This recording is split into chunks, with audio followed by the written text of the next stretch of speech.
Has utilizado un adjetivo, conservador. Es decir, conservador es aquel que se aferra a algo que es de miras de varios miembros de alto rango de la Iglesia Católica. Todos sabíamos que el Vaticano no estaba contento con las opiniones inclusivas y la postura valiente del Papa Francisco sobre varios temas. Ahora hay un nuevo Papa y un antiguo miembro del Vaticano finalmente está hablando sobre todo aquello por lo que el Papa Francisco luchó contra el Vaticano antes de su muerte. Veamos los detalles. El Papa Francisco se opone con firmeza al Vaticano. Mientras el Papa Francisco se adapta a su nuevo papel como líder de 1.400 millones de católicos en todo el mundo, hereda una iglesia que aún se debate entre las secuelas del polarizador papado de su predecesor. Los retos a los que se enfrenta el nuevo pontífice son numerosos y complejos, y van desde la gobernanza interna de la Iglesia hasta las tensiones políticas mundiales, pasando por disputas doctrinales y escándalos financieros. En muchos sentidos, las controversias que definieron el mandato del Papa Francisco marcan ahora el punto de partida del papado de León el XIV. El Papa León tiene ante sí una tarea muy difícil. Quizás el reto más inmediato al que se enfrenta el nuevo Papa es la crisis de abusos sexuales por parte del clero.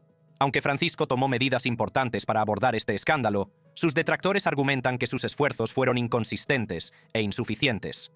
El fantasma de las acusaciones de abusos se extiende al propio León XIV. SNAP, el grupo de defensa de las víctimas de abusos por parte del clero, ha expresado su preocupación por su supuesta inacción contra sacerdotes sospechosos de abusos durante su estancia en Chicago y Perú. Estas acusaciones se vieron reforzadas por un incidente preocupante que tuvo lugar durante el periodo previo al cónclave. Se desató un importante escándalo cuando un cardenal del Opus Dei, anteriormente destituido por el Papa Francisco tras ser acusado de abusos sexuales, fue visto participando en actividades previas al cónclave. Según se informó, este cardenal también llevaba vestimentas explícitamente prohibidas por Francisco, un acto calificado como una provocativa demostración de fuerza por el ala ultraconservadora de la Iglesia. El incidente puso de relieve las tensiones existentes dentro de la jerarquía vaticana y planteó dudas sobre si León el XLIV será capaz de exigir responsabilidades al alto clero. En una entrevista en 2023, Prevost hizo hincapié en la necesidad de transparencia en el tratamiento de las denuncias de abusos, sugiriendo que abordar la crisis de los abusos sería una prioridad para su papado. Sin embargo, sus acciones como papa determinarán en última instancia si puede restaurar la confianza en un liderazgo eclesiástico que muchos consideran que ha fracasado en la protección de los más vulnerables. Los retos financieros a los que se enfrenta el Vaticano suponen otro obstáculo importante para el nuevo pontífice. Las publicaciones en las redes sociales y diversos análisis sugieren que Francisco dejó un Vaticano plagado de dificultades financieras, entre ellas un déficit galopante y una cultura de malas prácticas financieras.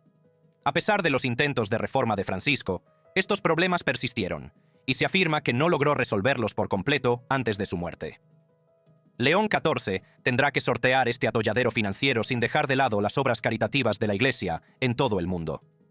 Es probable que su enfoque de las finanzas del Vaticano sea objeto de un minucioso escrutinio, sobre todo teniendo en cuenta la percepción de que la mala gestión financiera socava la autoridad moral de la Iglesia.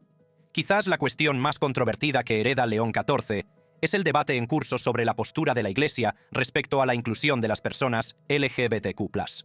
El papado de Francisco se caracterizó por posiciones aparentemente contradictorias sobre esta cuestión, desde su compasiva frase «¿Quién soy yo para juzgar?», hasta el documento del Vaticano que permite bendecir a las parejas del mismo sexo, contrarrestado por informes sobre el uso de un insulto homófobo en una reunión privada. Esta ambigüedad creó confusión entre los católicos progresistas y conservadores sobre la verdadera posición de la Iglesia. Prevost es conocido por apoyar las bendiciones a las parejas del mismo sexo, pero hace hincapié en los contextos culturales locales, lo que sugiere un enfoque cauteloso. Esta postura podría permitirle seguir un camino intermedio, manteniendo el tono más inclusivo de Francisco y evitando al mismo tiempo una mayor alienación de los católicos conservadores, especialmente en regiones como África, donde las opiniones tradicionales sobre la sexualidad siguen siendo muy fuertes. Sin embargo, también podría frustrar a los progresistas que esperaban reformas más definitivas. La cuestión del papel de la mujer en la Iglesia representa otro reto importante para León el IV. Francisco rechazó la ordenación de mujeres como diáconas, afirmando en 2023 y 2024 que las órdenes sagradas están reservadas a los hombres y que el papel de la mujer era mucho más importante que el ministerial. Esta postura decepcionó a los progresistas, pero tranquilizó a los conservadores. La oposición de Prevost a la ordenación de las mujeres se alinea con esta doctrina conservadora, lo que podría alienar a los progresistas. Sin embargo, apoyó la decisión de Francisco de permitir que las mujeres se unieran al dicasterio para los obispos, lo que sugiere que podría continuar con medidas graduales hacia una mayor inclusión de las mujeres en el gobierno de la Iglesia, manteniendo al mismo tiempo las posiciones tradicionales sobre la ordenación. El panorama político mundial también presenta importantes retos para el nuevo Papa. El papado de Francisco se caracterizó por posturas políticas controvertidas, en particular en lo que respecta al conflicto entre Israel y Gaza y la inmigración. Su sugerencia en 2024 de que la comunidad internacional investigara si la campaña militar de Israel constituía un genocidio contra los palestinos suscitó duras críticas por parte de Israel, hasta el punto de que, según se informa, las autoridades israelíes borraron un tuit de condolencia tras la muerte de Francisco. El primer ministro Benjamin Netanyahu ha expresado su esperanza de que las relaciones entre el Vaticano e Israel mejoren bajo el pontificado de León XIV, lo que sugiere que se espera que el nuevo Papa adopte una postura menos crítica hacia Israel. Sin embargo, León XIV deberá equilibrar esta relación con el apoyo histórico del Vaticano a los derechos de los palestinos y al bienestar de los cristianos en Tierra Santa. El controvertido acuerdo de 2018 con China, que otorga al gobierno comunista un papel en el nombramiento de los obispos, supone otro reto diplomático. Este acuerdo fue criticado por figuras como el cardenal Joseph Zen, quien argumentó que comprometía la autonomía de la Iglesia y vendía a los católicos chinos. Ahora que se acerca la renovación del acuerdo, León XIV tendrá que decidir si mantiene este controvertido acuerdo o se arriesga a romper la delicada relación del Vaticano con Pekín. La política de inmigración es otro ámbito en el que León XIV se verá presionado para tomar una postura. Francisco fue un defensor acérrimo de los migrantes y los refugiados. Criticó las políticas restrictivas y donó $500,000 para ayudar a los migrantes en la frontera entre Estados Unidos y México. Su carta de 2024, en la que condenaba la retórica antimigrante del vicepresidente J.D. Vance, fue descrita como una rara intervención papal en la política. Como papa estadounidense con ciudadanía peruana, León XIV aporta una perspectiva única a esta cuestión. Su doble herencia tiende puentes entre los países emisores y receptores de migrantes, lo que le permite hablar con autoridad tanto sobre las causas de la migración como sobre las responsabilidades de los países ricos. Sin embargo, su identidad estadounidense puede hacer que sus declaraciones sobre la política migratoria de Estados Unidos sean especialmente delicadas. Es poco probable que las divisiones ideológicas dentro de la Iglesia que caracterizaron el papado de Francisco se curen rápidamente bajo el mandato de León XIV. Los católicos conservadores, representados por figuras como el cardenal Raymond Burke y el obispo Joseph Strickland, veían a Francisco como una amenaza para la ortodoxia. Los progresistas, por su parte, se sentían a menudo frustrados por su renuencia a ir más allá en la reforma de las enseñanzas de la Iglesia sobre cuestiones como la ordenación de las mujeres. El mero hecho de que León XIV sea estadounidense presenta tanto oportunidades como retos para su papado. Por un lado, su elección ha sido celebrada como un gran impulso para los católicos estadounidenses, que podría revitalizar una iglesia que ha visto disminuir la asistencia a misa y las vocaciones en las últimas décadas. Por otro lado, algunos temen que tener un papa estadounidense pueda exacerbar la percepción de que la Iglesia está alineada con los intereses políticos y económicos occidentales. Esta preocupación se reflejó en la decepción de Rebecca Taviani, residente en Roma, por la elección de un papa estadounidense, citando la influencia global de Estados Unidos como motivo para evitar un pontífice estadounidense. Sin embargo, la ciudadanía peruana de Prevost y las décadas que pasó en América Latina pueden mitigar esta preocupación, enmarcándolo como un puente entre el norte y el sur global, en lugar de simplemente como un papa estadounidense. De hecho, los antecedentes multiculturales de Prevost pueden resultar uno de sus mayores activos. Como señaló un comentarista durante la cobertura de la BBC de su elección, esta perspectiva global será crucial para que León XIV navegue por los cambios demográficos del catolicismo. Mientras que la asistencia a la Iglesia ha disminuido en bastiones tradicionales como Europa y América del Norte, ha crecido rápidamente en África, Asia y partes de América Latina. Como papa con vínculos tanto con el mundo desarrollado como con el en desarrollo, León XIV puede estar en una posición única para abordar estas realidades cambiantes. La crisis ecológica representa otro reto importante para el nuevo pontífice. La encíclica Laudato Si de Francisco, publicada en 2015, pedía medidas urgentes contra el cambio climático y vinculaba la degradación medioambiental con la injusticia social. Este documento innovador incorporaba datos científicos sobre el calentamiento global, lo que le valió elogios de los ecologistas, pero también críticas de algunos católicos conservadores que argumentaban que la Iglesia no debía involucrarse en cuestiones seculares, como la ciencia del clima. El enfoque de Prevost en el cambio climático y la justicia social, incluido su apoyo a iniciativas del Vaticano como los paneles solares y los vehículos eléctricos, está en consonancia con las prioridades de Francisco. Esto sugiere que la defensa del medio ambiente seguirá siendo un aspecto importante de su papado, posiblemente sobre la base sentada por Francisco. Más allá de estas cuestiones específicas, Leo XIV se enfrenta al reto más amplio de articular una visión del catolicismo en un mundo cada vez más secular. Francisco intentó abordar este reto, haciendo hincapié en la misericordia y la inclusión, describiendo de forma memorable a la Iglesia como un hospital de campaña para los heridos, en lugar de una fortaleza que protege la doctrina. Este enfoque resonó tanto en muchos católicos como en no católicos, aunque también suscitó críticas de los tradicionalistas que temían una dilución de la enseñanza católica. Queda por ver el enfoque de Prevost ante este desafío fundamental. Su reputación centrista y sus tendencias pragmáticas sugieren que podría buscar un equilibrio entre la claridad doctrinal y la flexibilidad pastoral. Este enfoque intermedio podría sanar algunas de las divisiones dentro de la Iglesia, aunque también podría frustrar a aquellos en ambos extremos del espectro teológico que buscan posiciones más definitivas. La respuesta a la elección de Leo XIV ha estado tan polarizada como la propia Iglesia. Los católicos estadounidenses de todo el espectro ideológico han expresado su esperanza de que pueda salvar las divisiones dentro de la Iglesia, en particular al abordar la crisis de abusos del clero y navegar por los cambios demográficos de la Iglesia. El presidente Donald Trump felicitó a Prevost y calificó su elección como un gran honor para Estados Unidos, mientras que el vicepresidente J.D. Vance, converso al catolicismo, expresó su apoyo. Esta acogida positiva por parte de figuras políticas conservadoras sugiere que anticipan un papado menos crítico con sus políticas que el de Francisco. Sin embargo, su nombramiento trajo a la memoria la muerte de uno de los pontífices más polarizantes de la historia. La muerte de un pontífice polémico. El 21 de abril de 2025, el mundo fue testigo de un momento crucial en la historia de la Iglesia Católica, cuando el Papa Francisco, el 266. Líder de la Iglesia Católica Romana, falleció a los 88 años. Su muerte, que se produjo tras una serie de complicaciones de salud, entre ellas un derrame cerebral que le provocó un coma y una insuficiencia cardíaca irreversible, marcó el final de un papado de 12 años que transformó profundamente y dividió al mundo católico. Queridos hermanos y hermanas, con profundo dolor debo anunciar la muerte de nuestro Santo Padre Francisco.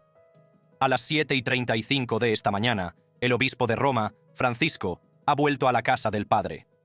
El sombrío anuncio del Vaticano resonó en todo el mundo, provocando una oleada de dolor, reflexión y, sí, controversia. Francisco no era un papa cualquiera, sino quizás el pontífice más polarizador de la historia moderna. Un hombre cuya visión progresista de la Iglesia inspiró a millones de personas y, al mismo tiempo, desató una feroz oposición entre los tradicionalistas de la jerarquía y los fieles.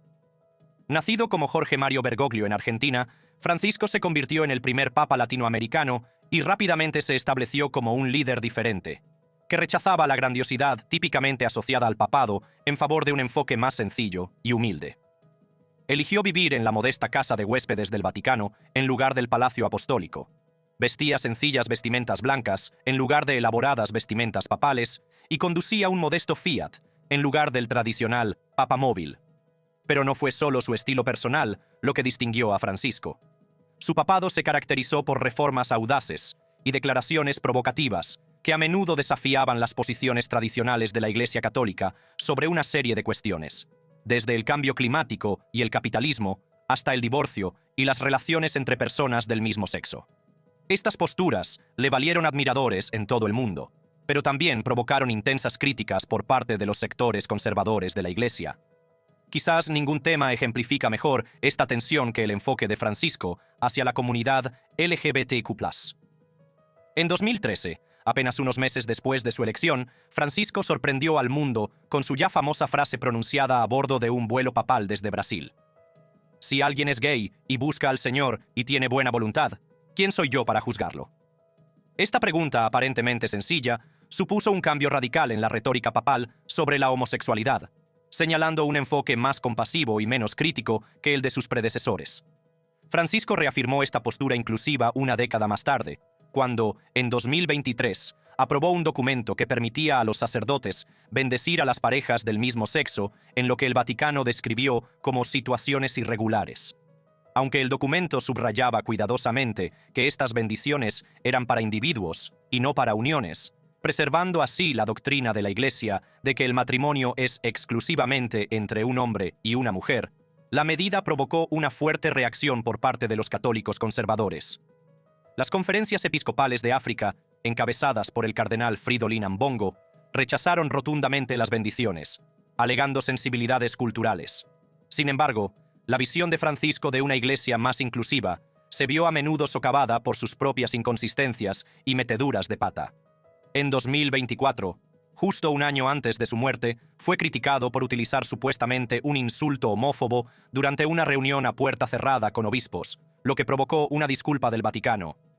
Este incidente puso de relieve la naturaleza compleja y a veces contradictoria del enfoque de Francisco hacia las cuestiones LGBTQ+, un patrón que caracterizó gran parte de su papado. Las controversias de Francisco se extendieron mucho más allá de las cuestiones de ética sexual. Su exhortación apostólica de 2016, Amoris Laetitia, la alegría del amor, abordaba la atención pastoral a los católicos divorciados y vueltos a casar civilmente, sugiriendo que los sacerdotes podían acompañar a estas parejas caso por caso, lo que podría permitirles acceder a los sacramentos, una postura que llevó a 4 cardenales conservadores a emitir impugnaciones formales que cuestionaban la conformidad del documento con la doctrina de la Iglesia. La disposición del pontífice a adentrarse en aguas políticas también generó una importante controversia. Su defensa constante de los migrantes y los refugiados, a menudo criticando políticas de inmigración restrictivas como el muro fronterizo del presidente estadounidense Donald Trump, provocó la ira de los líderes políticos conservadores.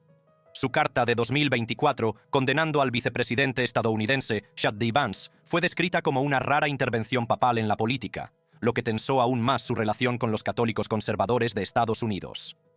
Sin embargo, quizá ninguna controversia política definió los últimos años del papado de Francisco más que sus comentarios sobre el conflicto entre Israel y Gaza. Tras el ataque de Hamás contra Israel el 7 de octubre de 2023, Francisco condenó tanto el ataque como la posterior respuesta militar de Israel, calificando esta última de crueldad. Esto no es guerra. Pero fue su sugerencia en noviembre de 2024, pocos meses antes de su muerte, de que la comunidad internacional investigara si la campaña de Israel constituía un genocidio contra los palestinos, lo que realmente desató la controversia.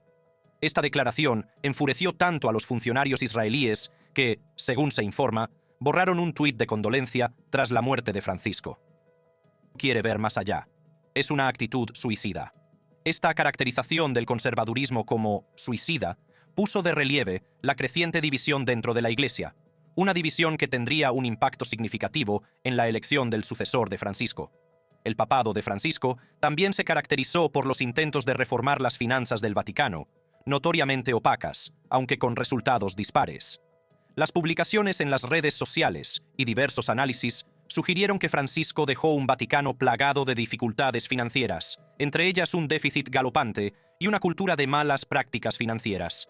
A pesar de sus esfuerzos por aumentar la transparencia y la rendición de cuentas, estos retos financieros seguían sin resolverse en el momento de su muerte. Quizás lo más perjudicial para el legado de Francisco fueron las acusaciones relacionadas con la crisis de abusos sexuales por parte del clero que sigue afectando a la Iglesia. Aunque tomó medidas importantes, como la expulsión del cardenal Theodore McCarrick y la abolición del secreto pontificio en los casos de abusos, sus detractores argumentaron que sus respuestas fueron incoherentes e insuficientes. Las acusaciones del arzobispo Carlo María Viganò, que afirmaba que Francisco había protegido a los abusadores y pedía su dimisión, ensombrecieron su autoridad moral, aunque muchas de esas acusaciones carecían de pruebas fundamentadas. El controvertido acuerdo de 2018 con China, que otorgaba al gobierno comunista un papel en el nombramiento de los obispos, también dañó la reputación de Francisco entre muchos católicos, especialmente en la propia China, que lo consideraron una concesión de la autonomía de la Iglesia en favor de la conveniencia diplomática. Los últimos días de Francisco estuvieron marcados por una serie de apariciones públicas que, en retrospectiva, apuntaban a su deterioro de la salud. Su última bendición pública tuvo lugar durante la Pascua de 2025, donde saludó brevemente a los fieles y se reunió con el vicepresidente de Estados Unidos, J.D. Vance.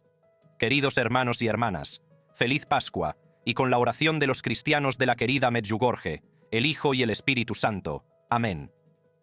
A medida que se difundía la noticia de la muerte de Francisco, el Vaticano inició los rituales tradicionales que siguen a la muerte de un papa. Sellar los apartamentos papales, emitir sellos sede vacante y preparar el funeral y el cónclave posterior para elegir un nuevo papa. Al funeral, celebrado el 26 de abril de 2025, asistieron líderes mundiales, entre ellos el presidente de Estados Unidos, Donald Trump, y el expresidente Joe Biden, lo que simbolizó cómo Francisco había trascendido las divisiones políticas a pesar de verse a menudo envuelto en controversias políticas. Una vez que el cuerpo de Francisco fue enterrado, la atención se centró rápidamente en la importante cuestión de la sucesión. ¿Quién lideraría la Iglesia Católica en las turbulentas aguas del siglo XXI? ¿Continuaría el próximo papa con el legado progresista de Francisco? ¿O optaría el colegio cardenalicio por un retorno a valores y enfoques más tradicionales? El escenario estaba listo para un cónclave que no solo determinaría el rumbo futuro de la Iglesia Católica, sino que también revelaría hasta qué punto el controvertido legado de Francisco había transformado la institución que había dirigido durante 12 años transformadores y tumultuosos. Como es tradición en la Iglesia Católica, la muerte del Papa Francisco fue seguida por el cónclave para elegir al próximo Papa. El cónclave, la elección del sucesor de Francisco. Cuando los guardias suizos cerraron las enormes puertas de la Capilla Sixtina el 7 de mayo de 2025, 133 cardenales electores de todo el mundo se encontraron recluidos en una de las elecciones más secretas y trascendentales de la Tierra. Su tarea, elegir al 267 sucesor de San Pedro en medio de divisiones sin precedentes dentro de la Iglesia Católica. Este cónclave papal, la asamblea formal de cardenales para elegir un nuevo papa, no se parecía a ninguno de los celebrados en los últimos tiempos. Los cardenales entraron en la capilla llevando consigo no solo sus puntos de vista teológicos personales, sino también el peso de las controversias que habían marcado el papado de Francisco. La pregunta central a la que se enfrentaban era clara. ¿Debían elegir a un papa que continuara con las reformas progresistas de Francisco o debían elegir a alguien que trazara un rumbo más conservador? La composición del cónclave reflejaba el profundo impacto de Francisco en la Iglesia. De los 133 cardenales electores, 108 habían sido nombrados por el propio Francisco, lo que le daba una influencia póstuma sobre la elección de su sucesor. Además, Francisco había remodelado deliberadamente el colegio cardenalicio para reflejar el carácter global del catolicismo, nombrando cardenales de regiones anteriormente infrarrepresentadas en la jerarquía vaticana, como Mongolia, Laos, Papúa Nueva Guinea y Mali. Esta diversidad reflejaba el énfasis de Francisco en las periferias del mundo católico y garantizaba que el cónclave tuviera en cuenta perspectivas más allá de la tradicional base de poder europea. Antes del cónclave, los observadores del Vaticano habían identificado varios favoritos. El cardenal Pietro Parolin, secretario de Estado del Vaticano, era considerado un consumado conocedor del Vaticano con experiencia diplomática. El cardenal Luis Tagle, de Filipinas, conocido por su carisma y su enfoque pastoral, representaba la creciente fuerza de la Iglesia en Asia. El cardenal Peter Turkson, de Ghana, era visto como un posible puente entre conservadores y progresistas. Sin embargo, el cónclave acabaría sorprendiendo al mundo con su elección. El proceso de votación en un cónclave sigue antiguas tradiciones. Los cardenales emiten sus votos en pequeñas papeletas que luego queman. Si ningún candidato obtiene la mayoría de 2/3 necesaria, el humo de las papeletas quemadas es negro. Cuando se elige un papa, se añaden productos químicos para producir humo blanco, la señal para el mundo de que se ha elegido un nuevo papa. Durante 2 días, el humo negro salió de la chimenea de la Capilla Sixtina, lo que indicaba que los cardenales no habían llegado a un consenso. Luego, el 8 de mayo de 2025, después de 4 rondas de votación, el humo blanco se elevó en el cielo romano. Los miles de personas reunidas en la plaza de San Pedro estallaron en vítores y levantaron sus teléfonos inteligentes para capturar el momento histórico. Poco después, el cardenal Jean-Louis Tauran, o su sustituto designado, apareció en el balcón central de la Basílica de San Pedro para hacer el tradicional anuncio. Annuntio vobis gaudium magnum, habemus papam. Os anuncio una gran alegría. Tenemos papa. Lo que siguió dejó atónitos a muchos observadores. Dominum Robertum Franciscum, Sanctae Romanae Ecclesiae, Cardinalem Prevost. Acabamos de saber que el nuevo papa es el cardenal Robert Francis Prevost. Es el primer papa procedente de América. Es el primer papa estadounidense. La elección del cardenal Robert Francis Prevost, que tomó el nombre de Papa León XIV, supuso varias primicias históricas. Se convirtió en el primer papa nacido en Estados Unidos de la historia y el primer papa de la Orden de San Agustín. También fue el segundo papa procedente de América, después del propio Francisco, que era argentino. La elección de Prevost desafió la creencia convencional de que era improbable que hubiera un papa estadounidense debido a la preocupación por la influencia global de Estados Unidos. Pero, ¿quién era exactamente este papa elegido por sorpresa y por qué lo habían elegido los cardenales? Nacido en Chicago en 1955, de padres de ascendencia española y franco-italiana, los orígenes de Prevost eran tan complejos y multiculturales como la iglesia que ahora dirigiría. Sus abuelos maternos, descritos en los registros históricos como negros o mulatos, formaban parte de la comunidad criolla de Nueva Orleans, lo que le confería un patrimonio racial único que lo conectaba con diversos aspectos de la experiencia estadounidense.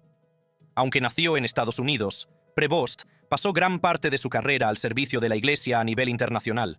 Tras ingresar en la Orden de San Agustín a los 27 años, fue enviado a estudiar a Roma antes de embarcarse en la labor misionera en Perú, donde pasaría muchos años como párroco y finalmente como obispo de Chiclayo entre 2015 y 2023.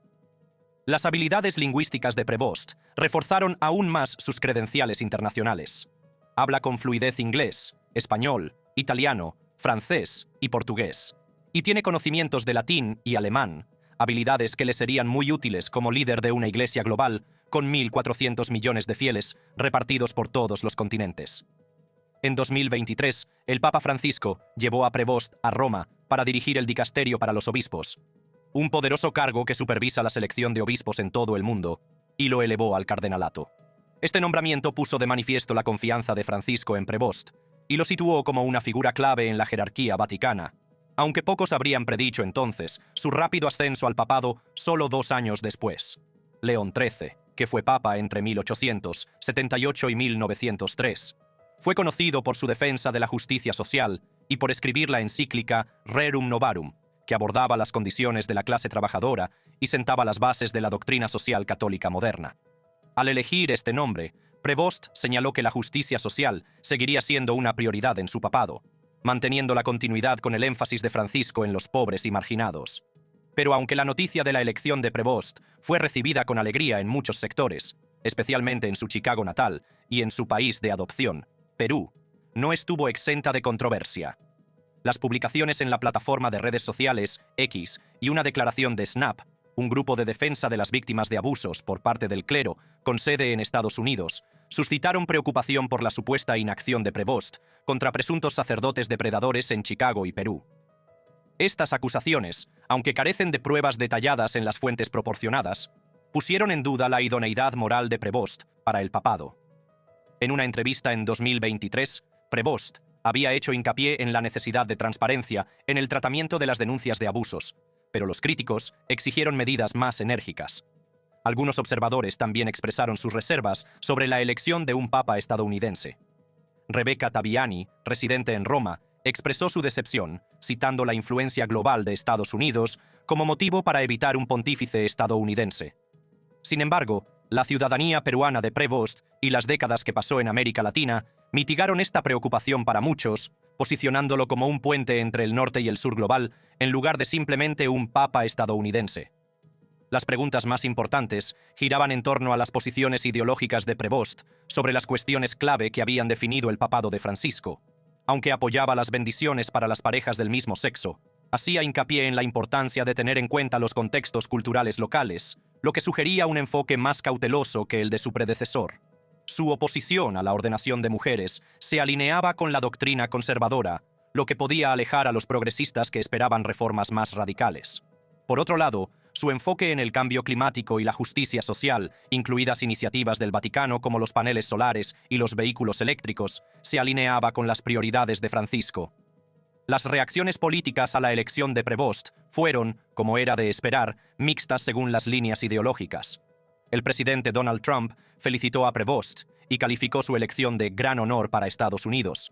mientras que el vicepresidente J.D. Vance, converso al catolicismo, expresó su apoyo. El primer ministro israelí, Benjamin Netanyahu, expresó su esperanza de que las relaciones entre el Vaticano e Israel mejoraran bajo el pontificado de León XIV, sugiriendo que Prevost podría adoptar una postura menos crítica con las políticas de Israel que la de Francisco.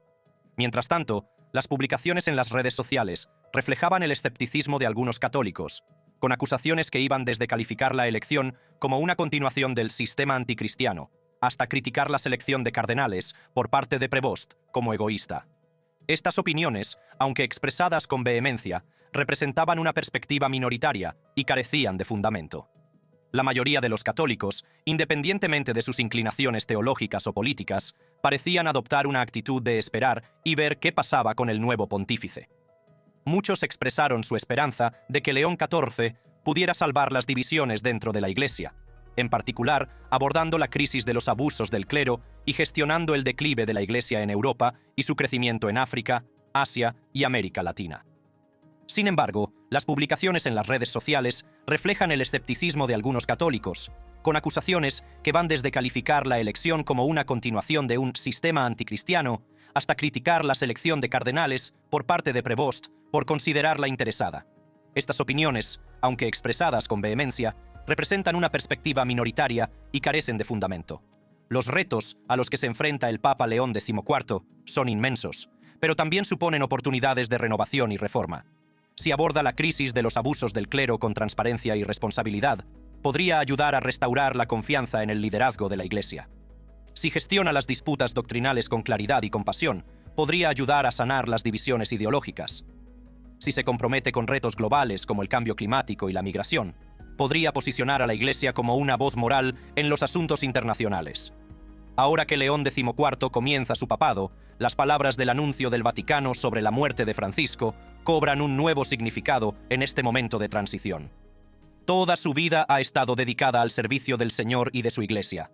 Nos ha enseñado a vivir los valores del Evangelio con fidelidad, valentía y amor universal, en particular a favor de los más pobres y marginados. Ahora le corresponde al Papa León XIV determinar cómo se expresarán estos valores en una nueva era, bajo un nuevo liderazgo, en medio de controversias y desafíos constantes. El futuro de la Iglesia Católica y su influencia en los asuntos mundiales bien podría depender de su capacidad para navegar estas aguas turbulentas con la sabiduría, el coraje y la compasión que exige el momento. De hecho, no sabemos exactamente cómo Leo XIV afrontará los retos que se le presentan ni cómo configurará la Iglesia Católica en los próximos años. Lo que sí sabemos es que comienza su papado en un momento de profunda división y controversia, un momento que pondrá a prueba su liderazgo, su fe y su visión de una Iglesia en la encrucijada entre la tradición y el cambio. Gracias por vernos. Echa un vistazo a otras tarjetas en la pantalla.